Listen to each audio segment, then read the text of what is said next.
Today's episode begins with a liter of rainwater. Rainwater doesn't contain solutes and is usually relatively pure and doesn't give a reading on the Truncheon EC meter. I have some Dynagrow 936 liquid fertilizer and will shake it up and then add 2 milliliters to the rainwater.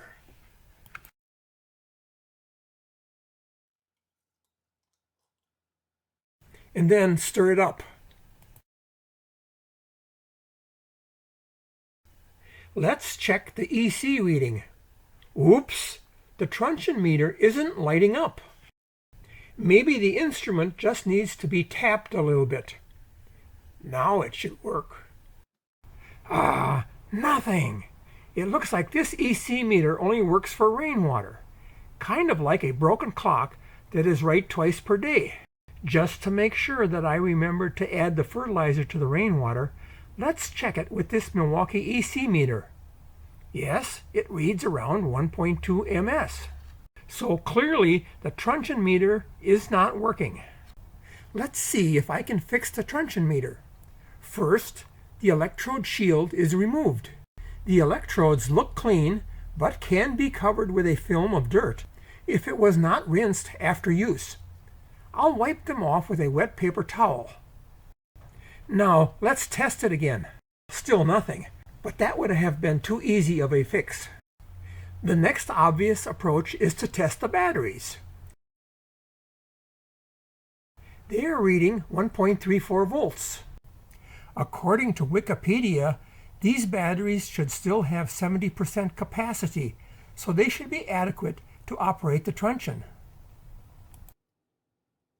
Here is a simple drawing of the electric circuit. The positive pole of the first battery directly touches the red contact point, which routes the current to the electronic components. The circuit is completed when the current flows from the back or negative end of the last battery to the electronic components. Looking inside of the instrument after the batteries have been removed, the positive contact point appears in the middle of the tube. If it is corroded, current will not flow and the instrument will not work. One way to remove the corrosion would be to scrape the contact point with a screwdriver. Since it looks pretty clean, I will leave it alone for now. The batteries were placed back into the instrument. Notice the metal contact point on top of the tube. I presume this leads to the other end of the electronic circuit. I'm going to make a mark on the tube which corresponds to this point. Then I replaced the cap and placed a mark on the cap.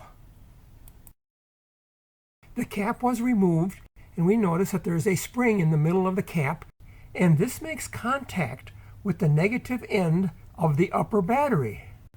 The spring looked pretty free of corrosion, but it wouldn't hurt to rub it with a little piece of sandpaper.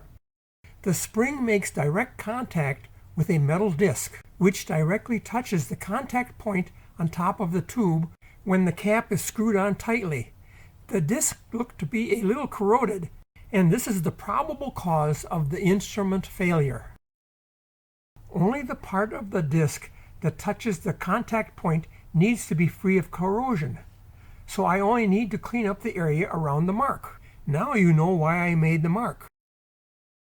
The best way I could figure out how to clean up the corrosion was to take a screwdriver and scrape and scratch the disc around the area of the mark. Another way would be to take a small piece of sandpaper and maneuver it with the screwdriver. The cap was screwed on tightly.